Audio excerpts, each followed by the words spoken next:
Hello dear student, Varun school के progressive YouTube channel में आप सभी का हार्दिक स्वागत, अभिनंदन। हम कक्षा 12 कला वर्ग हिंदी साहित्य पुस्तक का अध्ययन कर रहे हैं, जिसमें काव्य शास्त्र जो टॉपिक अपने चल रहा है। तो काव्य शास्त्र के अंतर्गत काव्य गुणों का अर्थ और काव्य गुणों के भेद के बारे में पूर्व के वीडियो में पढ़ चुके हैं। उसके बाद में काव्य दोष जो आपके सिलेबस में है, उस काव्य दोष का अर्थ और उदाहरण इससे पूर्व के वीडियो में पढ़ चुके हैं। आज एक नए वीडियो के साथ मैं हाजिर हुआ हूं, जिसमें काव्य दोष भाग 2 वीडियो में काव्य दोष कौन कौन से होते हैं इसके बारे में अपना अध्ययन करेंगे। आप ध्यानपूर्वक सुने और अच्छी तरह से मन लगाकर पूर्ण निष्ठा और धैर्य के साथ अंगीकृत करें और पूर्ण लगन के साथ अगर आप इनको देखोगे तो कोई कठिन नहीं है। आप बार बार अभ्यास करने से ये सभी जो टॉपिक सरल लगेंगे। तो काव्य जो दोष आपके सिलेबस में है 12वीं कला वर्ग हिंदी साहित्य में, वो कौन कौन से दोष हैं? सबसे पहले है श्रुति कटुत्व दोष, च्युत संस्कृति दोष, ग्रामत्व दोष, अक्रमत्व दोष, दुष्कर्मत्व दोष, अप्रतित्व दोष, क्लिष्टत्व दोष, असलिलत्व दोष, पुनरुक्तत्व दोष, न्यून पदत्व दोष, अधिक पदत्व दोष और हतवृत्त दोष। हतवृत्त दोष ये मुख्य मुख्य जो दोष है, काव्य दोष 12 प्रकार के आपके सिलेबस में है। अब सबसे पहले अपन लेते हैं श्रुति कटुत्व दोष। श्रुति का मतलब होता है सुनना और कटु का मतलब कड़वा। कई बार ऐसे शब्द होते हैं जो सुनने में अपने कड़वे लगते हैं, कर्ण प्रिय नहीं होते हैं, कर्णों को कटु लगते हैं। तो ऐसे अगर वर्णों का प्रयोग काव्य पंक्तियों में होता है तो वहां श्रुति कटुत्व दोष होता है।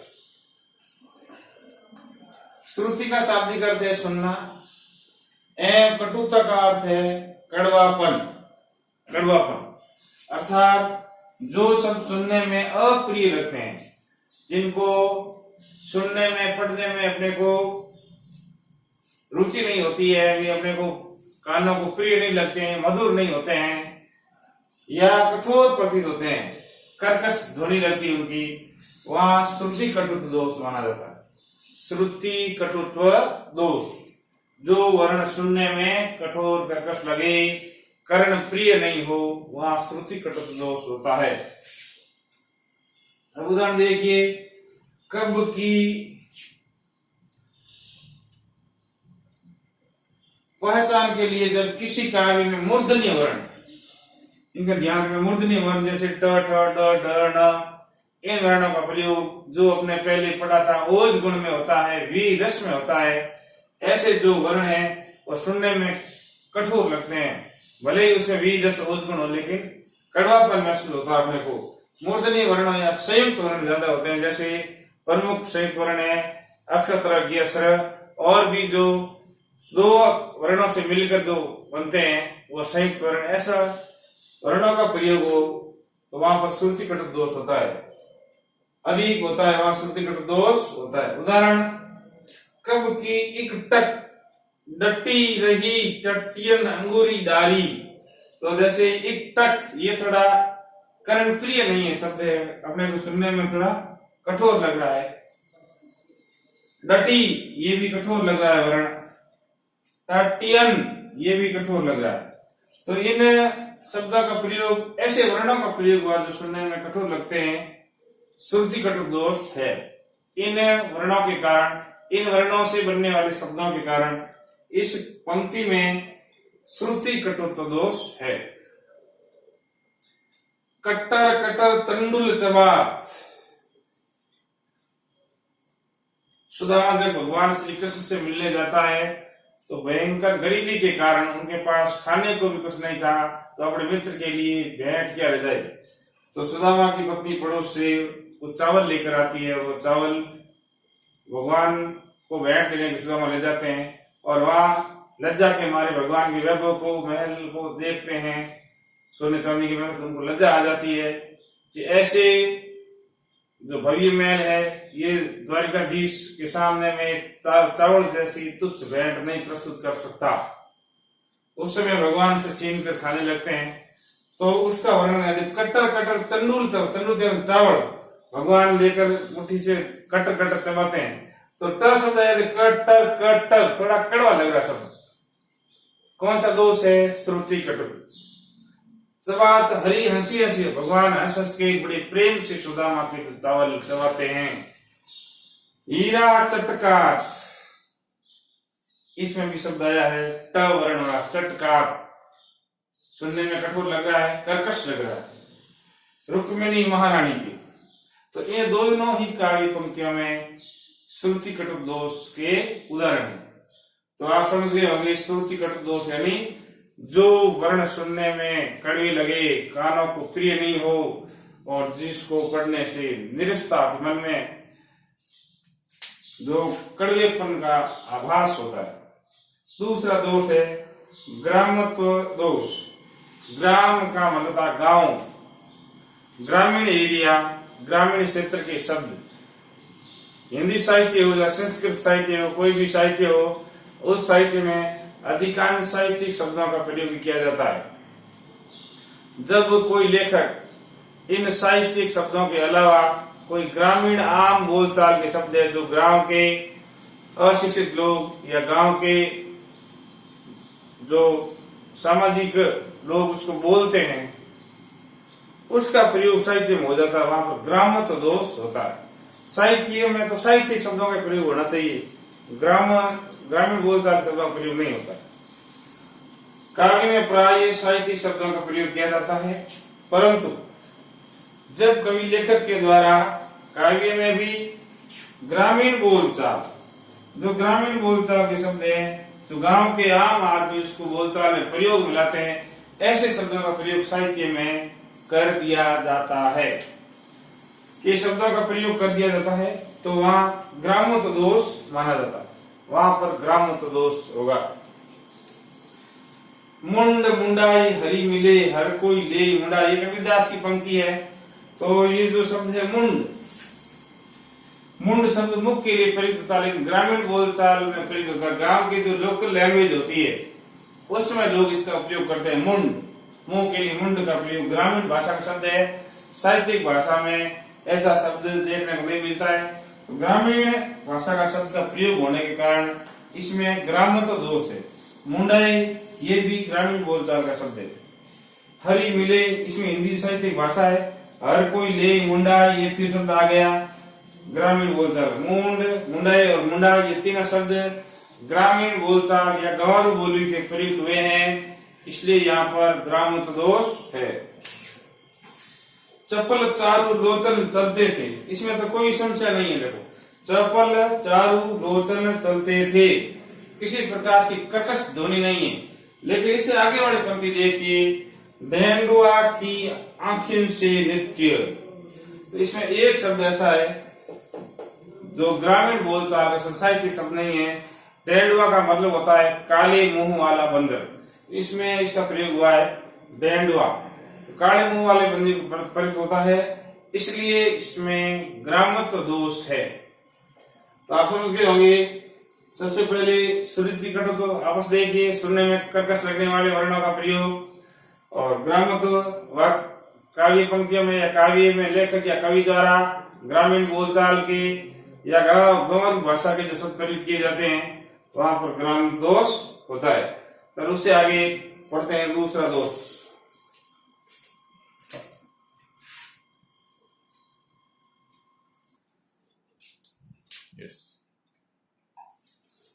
तीसरा दोष है च्युत संस्कृति दोष। जब कोई शब्द व्याकरण के नियमों के विरुद्ध, जो लैंग्वेज के नियम है, हिंदी या संस्कृत है, इंग्लिश है, उसके नियमों के विरुद्ध, रूल्स के अपोजिट प्रयुक्त होता है, जो व्याकरण के नियमों का पालन नहीं होता है, जिसमें तब भाषा के संस्कार से गिर जाने के कारण, गिर जाना, च्युत हो जाना मतलब गिर जाना, भाषा का संस्कार है वो गिर जाने के कारण अत्युत संस्कृति दोष होता है। जैसे देखो, इस निराशता को छोड़ो आशा से लो काम। इसमें हिंदी व्याकरण की दृष्टि से निराशता शब्द का प्रयोग कभी नहीं होता है। निराशता शब्द गलत है, उसकी जगह प्रयुक्त होगा निराशा।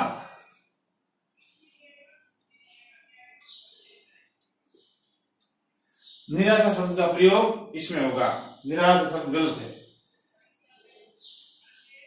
तो ये होगा, इस निराशा को छोड़ो आशा से लो काम। इस प्रकार से वाक्य बनेगा। तो ये व्याकरण की दृष्टि से शब्द की अशुद्धि के कारण भाषा का संस्कार, भाषा का नियम है, उसके विपरीत जो शब्द का प्रयोग हुआ, विरुद्ध शब्द का प्रयोग हुआ है, इसलिए यहाँ पर च्युत संस्कृति दोष है। कुमुदिनी खिल गया बाल रवि को देख।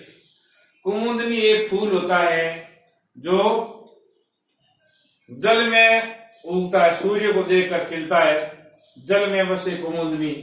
तो कुमुदिनी शब्द यहाँ पर स्त्रीलिंग शब्द है। कुमुद शब्द कैसा है? स्त्रीलिंग।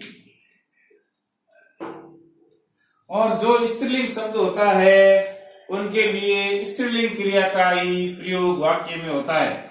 इसमें कुमुदिनी स्त्रीलिंग शब्द है, तो स्त्रीलिंग के लिए खिल गया क्रिया ये सही नहीं है व्याकरण की दृष्टि से। तो यहाँ पर ये खिल गया है, इसका प्रयोग है वो सही नहीं हुआ है, भाषा के संस्कार को गिरा दिया, इसलिए ये च्युत संस्कृति दोष है। तो ये सही होगा, यहाँ पर खिल गई।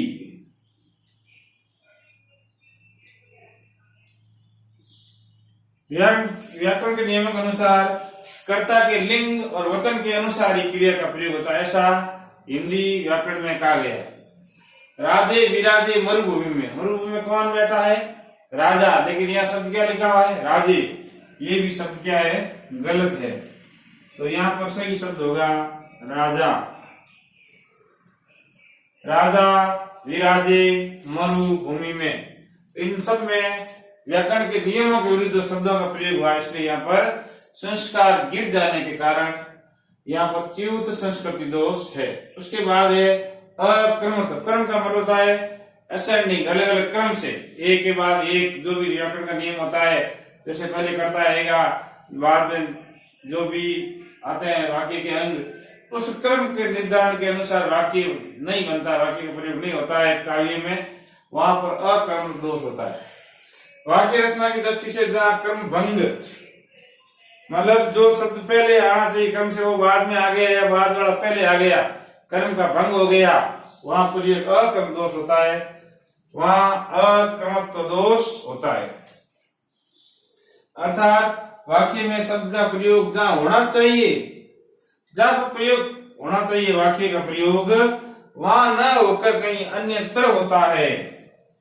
वाक्य का प्रयोग अब देखिए, वाक्य में शब्द का प्रयोग जहां होना चाहिए वहां न होकर तो कहीं अन्यत्र होता है, तो वहां अक्रम दोष माना जाता है।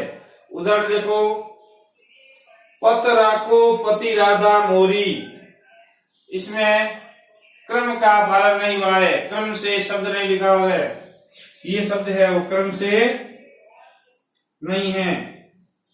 ये शब्द कैसे होगा? राधापति। सही शब्द क्या होगा? राधापति शब्द होगा, भगवान श्री कृष्ण। दूसरा है राम गए फिर वन में, भरत पहुंचे कुछ दिन में। तो इसमें जो क्रिया है वो राम करता पहले आगे, ये क्रिया बाद में आनी चाहिए। राम वन में फिर गए,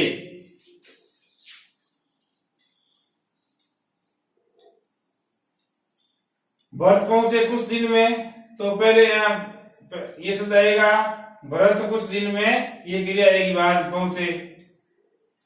ये कर्म का निर्धारण सही नहीं हुआ।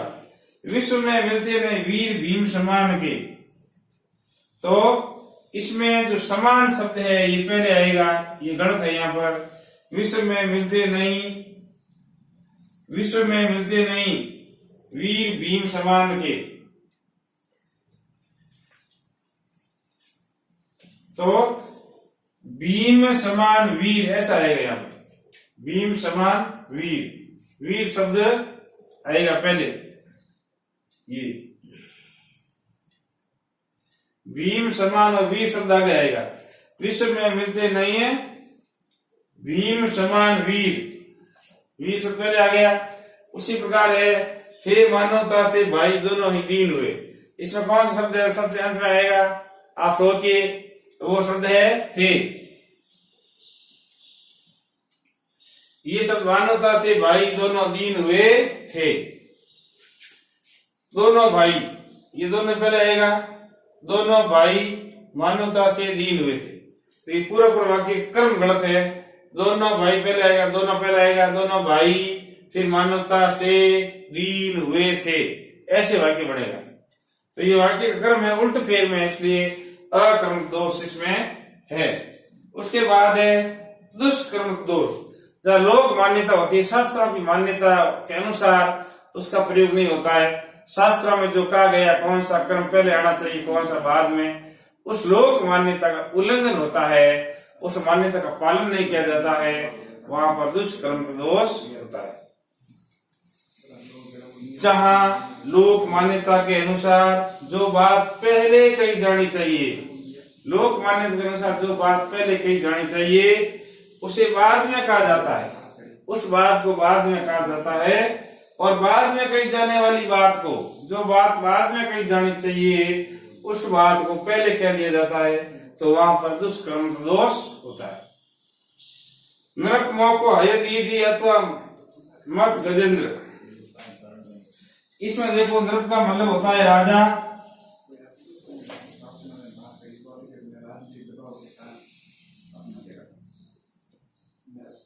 हय का मतलब होता है घोड़ा, गजेंद्र का मतलब होता है हाथी। तो आपको पता ही है, जब पहले बड़ी वस्तु की मांग की जाती है, मूल्यवान जो वस्तु होती है अधिक मूल्य उसकी मांग की जाती है, अगर वह नहीं मिलती है तो उससे छोटी वस्तु मांगी जाती है। इसमें क्या है, नरक एक याचक है, राजा से याचना करता है, राजा से मांगता है, राजन नरक मोह को हय दीजिए, मुझे एक घोड़ा दीजिए। अगर घोड़ा देना संभव नहीं है तो मुझे क्या दीजिए, हाथी, जो कि व्याकरण मान्यता के अनुसार सही क्रम नहीं है, लोग मानते। क्यों, पहले मूल्यवान वस्तु हाथी है तो पहले हाथी की मांग करनी चाहिए, नरक मोह को गज दीजिए अथवा हय, ये मत है ऐसा होना चाहिए। इसमें पहले घोड़ा मांग लिया गया जो इससे कम मूल्यवान है, तो इसमें लोक मान्यता का पालन नहीं हुआ। जो चीज पहले मांगनी चाहिए वो बाद मांग ली और बाद वाली पहले मांग ली, तो इसमें पहले क्या आना चाहिए, पहले क्रम में आना चाहिए हाथी और बाद में आना चाहिए हय घोड़ा।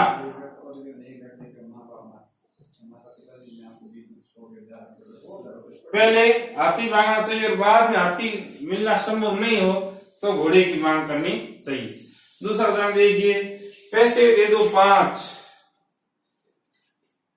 फिर याचक की बात, याचक कोई पैसे मांग रहा है, 5 पैसे मुझे दे दो, पैसे दे दो 5, नहीं तो 10 ही दे दो। 5 पैसे मुझे दे दो और 5 नहीं तो 10 दे दो, ये कोई बात नहीं हुई। अगर जिस व्यक्ति के पास 5 पैसे देने की क्षमता नहीं है, सामर्थ्य नहीं है, वो 10 कैसे दे सकता है? तो इसमें पहले क्या आएगा, 10।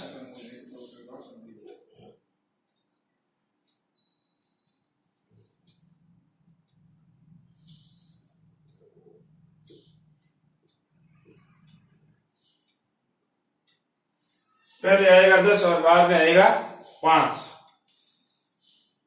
तो आप देखिए, जहां लोक मान्यता के अनुसार जो बात पहले कही जानी चाहिए उसे बाद में कहा जाता है और बाद में कही जाने वाली बात को पहले कह दिया जाता है, तो वहां दुष्कर्म दोष होता है, ये लोक मान्यता।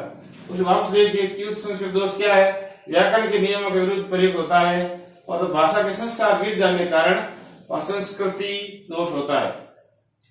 अकर्म तो क्या है, व्याकरण के नियमों के कर्म का पालन नहीं किया जाता है, वहां पर अकर्म दोष होता है। वाक्य रचना की दृष्टि से जहां कर्म भंग पाया जाता है वहां अकर्म दोष होता है। जैसे कर्म में लिखा था, बकरी को काट कर गाजर खिलाओ, ये व्याकरण का शब्द है, इसमें कर्म भंग क्या है, कौन सा शब्द पहले आना चाहिए, बकरी को गाजर काट कर खिलाओ, ऐसा है। गुड़िया को हिलाकर दवाई दो, इसका सही कर्म क्या होगा? गुड़िया को दवाई हिलाकर दो। तो ये जो कर्म होते हैं ये होते हैं अकर्मत्व दोष में। तो इस वीडियो में हमने 5 काव्य दोषों के बारे में पढ़ा। आप अच्छी तरह से इनकी परिभाषा देखो, उदाहरण देखो, कंप्लीट याद हो जाएंगे, कोई कठिन नहीं है। बार बार अभ्यास करोगे तो ये कंटेस्ट हो जाएंगे और आपके आगे जो एग्जाम होंगे बोर्ड के और जिनके हिंदी साहित्य एग्जाम होना है उनके भी बहुत काम के हैं। तो आप इनको याद करते रहिए, धैर्य रखिए, निष्ठावान रहिए, बी एक्टिव और बी अलर्ट। धन्यवाद, थैंक यू।